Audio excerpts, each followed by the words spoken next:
We are continuing our journey through problem 11-1A. We've done straight line. We've done units of production. Time for one of the harder ones, double declining balance. This is called an accelerated depreciation method, and that means we got to depreciate more from our asset in the early years and less in the later years. And that's to reflect maybe asset usage, right? Maybe we get more out of our asset in the early years, or maybe asset value. Asset loses value more quickly in the early years. Same question we've been working through. So we bought the thing on April 1st, and it's a concrete mixer, and we paid $92,000 plus the $3,000 in installation. So the cost on this asset, our cost, is $95,000. And that is our starting point for double declining. With all the other methods, there's the concept of depreciable cost, right? Where we said the cost 95 minus the residual value, the salvage value of 11 gives us a depreciable cost of 84. We use that number as our starting point, 84. With double declining, we just use the cost. The book value on day one is 95,000. That's our starting point.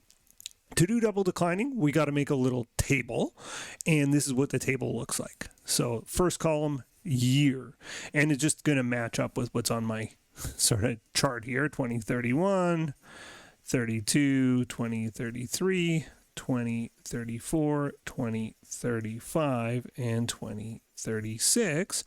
And the first item is the beginning book value, and that's what we paid for the asset.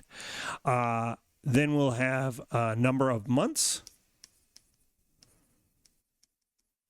in the year.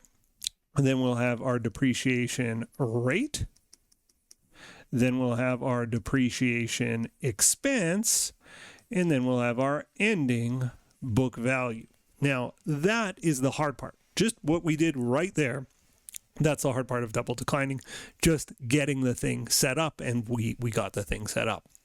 Our beginning book value, what you paid for the asset, and plus installation cost, all of those asset costs that we went over in chapter 10, and for this one, it's $95,000.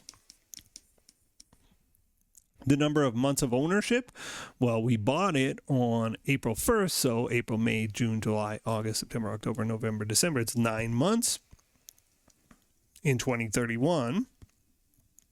Our depreciation rate, here's where you take 1, divide by the number of years, so 1 divided by 5, you get a percentage, 20%. That would be what we would use if we were doing single declining balance. We're doing double declining balance, and it's an accelerated method, and it's arbitrary. You can have triple declining balance, but double is by far the most common, and it's just an accelerated method that sort of makes sense for a lot of assets for a lot of companies. So 40% is the rate we're choosing. And remember, all these depreciations, these are just guesswork, right? We're guessing about the value of an asset in the future, and we're going to be wrong. Okay, so 95,000 times 9/12 times 40% is going to give us our depreciation expense for 2031.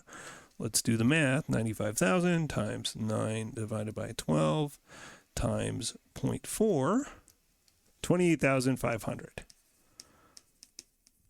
95,000 minus 28,500 gives us our ending value of 66,500.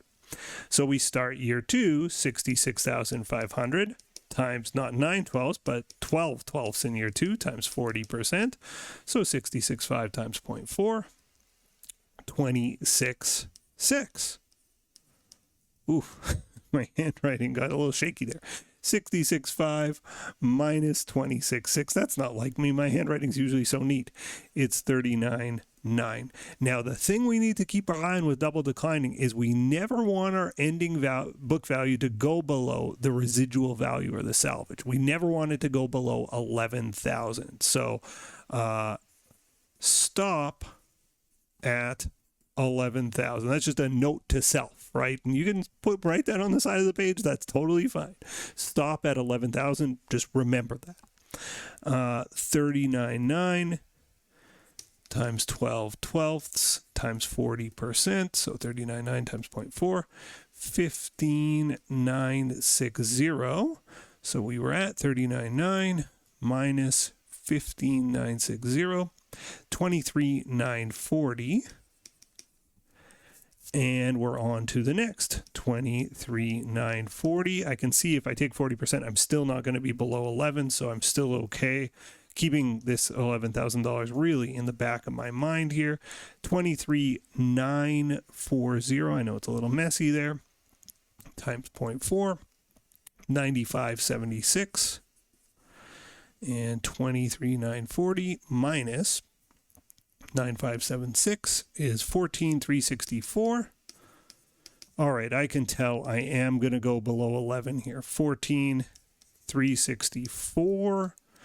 And so let me, well, let's just do it. Times 12 twelfths times 40% times 0.4, 57.46. And 14,364, I'm just going to round to the dollar here, minus 57.46 is 86.18. When that happens, I go, oops, uh-oh, and I sort of scratch, and obviously plans change with the next year. And I go, okay, I got to redo 2035. So let's redo 2035. We start with 14,364. We don't want to go past 11. But we do want to end at 11. And how do we get to 11? That magic word that you and I love so much. I hate the word plug. We got to force it. We're just like, okay, I'm going to force this to work. It's not working properly. I'm going to force it to work. How do I force it to work? I just put the number in here that works. So 14,364, I can just do the math in my head. It's 3364 is my plug number. That's the depreciation expense for 2035. I better not forget 2036.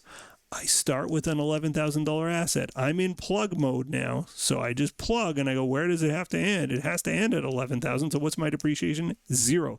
That 0 is an important number. It is a relevant number in the question. Let's put this into, so we've done it. Let's put it into our summary table. 28.5, 26.6, 15,960, 95.76, and 33.64, and 0. And let's just make sure it adds 28.5. Doesn't mean we got it right if it adds, but it's a good sign. And if it doesn't add, we definitely got it wrong. 59.60 plus 95.76 plus 33.64. Yeah, it does add to 84,000. That's kind of where we hoped and expected to be. So straight line's done its job, same every full year, kind of a boring method, but easy. Units of production did its job. The year we used the asset more, we depreciated more. The year we used the asset less, we depreciated less. Double declining did its job. It was fast, right? Big depreciation in the early years, little depreciation in the later years. Some of the years' digits, similar to double declining, is an accelerated method, but we'll do that in the next video. Thanks for watching, and I'll see you then. Bye for now.